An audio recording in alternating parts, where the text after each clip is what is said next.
খুবই অল্প সময়ে পাঁচফোড়ন দিয়ে মসুর ডাল রান্না করেছি। একটু পাতলা করে রান্না করেছি। ভীষণ মজা এভাবে রান্না করলে।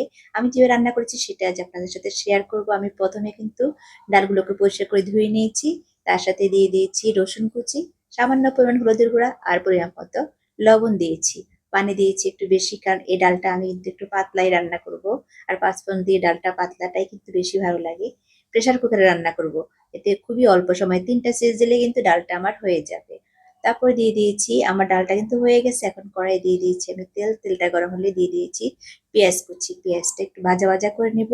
একদম ব্রাউন কালার হলে তারপরে আমি এটার সাথে অ্যাড করব পাঁচফোড়নটা।